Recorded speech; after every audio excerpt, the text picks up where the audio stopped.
सभी बड़ों को नमस्कार। आज एक नई कथा सुनाने जा रहा हूँ। कहानी भक्ति की शक्ति।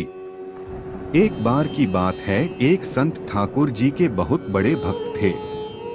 वह प्रेम भरे हृदय से पूरे दिन रात ठाकुर जी की सेवा में लगे रहते थे। प्रातः काल उन्हें बड़े प्रेम से उठाना, स्नान आदि करवाकर वह उन्हें अत्यंत प्रेम के साथ अपने हाथों से भोग लगाते और उसके बाद वह उनके भजन कीर्तन में लीन हो जाते और रात्रि में भक्ति और प्रेम से परिपूर्ण हो वह उनको सुलाकर ही स्वयं सोते। यह कार्य उनकी दिनचर्या बन गया था। ऐसा प्रतिदिन करते करते उनका समय कब व्यतीत हो जाता था उन्हें स्वयं भी इस बात का ज्ञात नहीं। उन्होंने बिहारी जी की सेवा में ही स्वयं को लीन कर लिया था। इसके अलावा उन्हें और कुछ ज्ञात नहीं था। वह जहां भी जाते वही ठाकुर जी को अपने संग ले जाते। हर क्षण उन्हें सिर्फ ठाकुर जी का ही ध्यान रहता, वह सिर्फ उनकी ही बात किया करते और ठाकुर जी भी उन संत की सेवा भाव से अति प्रसन्न रहते थे। वो कहते हैं न कि भगवान को सिर्फ भक्त का प्रेम भरा हृदय चाहिए और कुछ भी नहीं। यह बात इस कहानी से सिद्ध हो जाती है कि भगवान को सिर्फ प्रेम और भक्ति की शक्ति से ही वश में किया जा सकता है। एक बार वह संत कुछ अन्य संतों के साथ ट्रेन की यात्रा कर रहे थे। वह संत अपने साथ ठाकुर जी को भी अपनी यात्रा में साथ ले आए और अपनी साथ वाली सीट पर उन्हें विराजमान कर उनको प्रणाम किया। अब उन संत ने अन्य संतों के साथ मिलकर प्रभु की भक्ति में ओतप्रोत होकर प्रभु भजन और कीर्तन आरंभ कर दिया।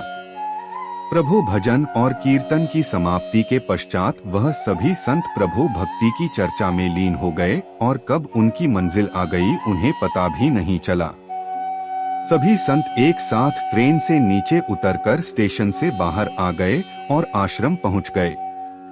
आश्रम में पहुंचकर जब उन संत का भोजन का समय हुआ तो उन संत ने सोचा कि ठाकुर जी के भी भोग का समय हो चुका है, बिना ठाकुर जी को भोग लगाए मैं भोजन कैसे ग्रहण कर सकता हूं, और वह ठाकुर जी को भोग लगाने के लिए भोग की तैयारी करने लगे।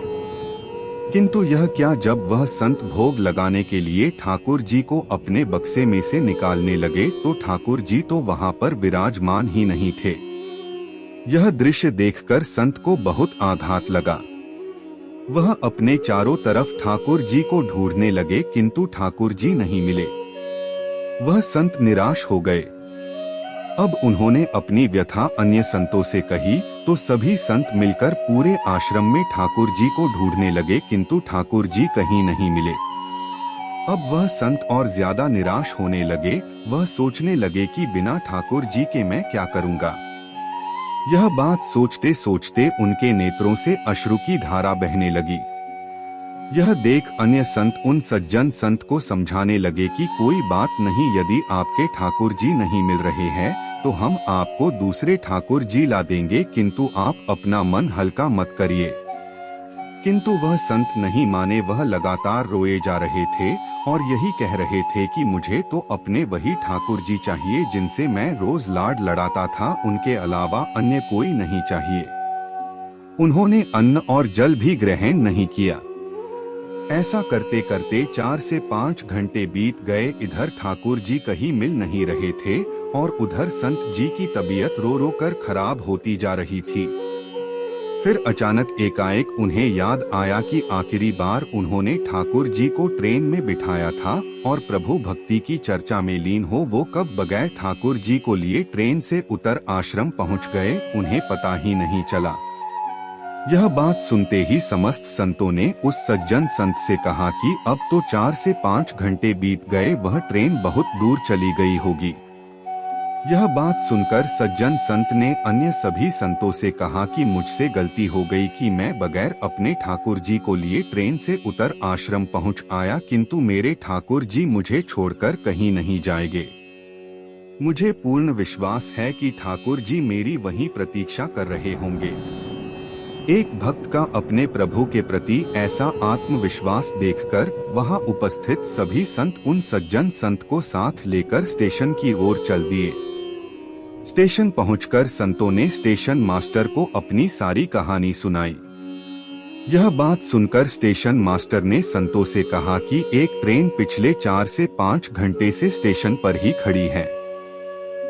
हम सभी बहुत परेशान हैं कि बिना किसी तकनीकी समस्या के वह ट्रेन आगे क्यों नहीं बढ़ रही है।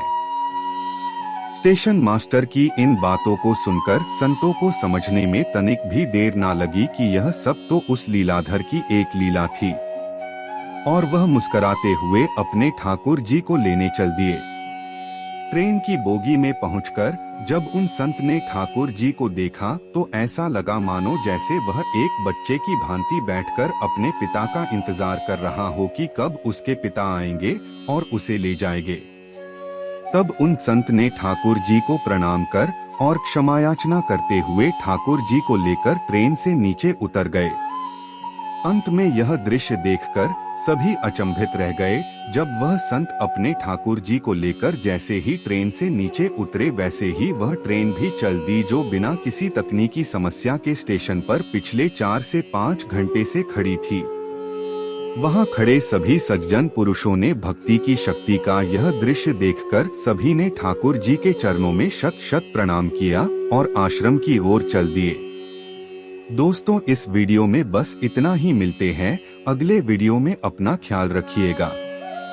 उम्मीद है कि आपको यह कहानी पसंद आई होगी। आपका कोई भी सुझाव है तो मुझे कमेंट में कह सकते हैं। कृपा करके आप मेरे चैनल को सब्सक्राइब करें और मेरी वीडियो को लाइक करें, ताकि मुझे धार्मिक वीडियो बनाने का हौसला मिलता रहे और आप सबका प्यार भी मिलता रहे। कृपा मेरे चैनल को सब्सक्राइब करें। अब मैं मिलता हूँ आपको अगली वीडियो में।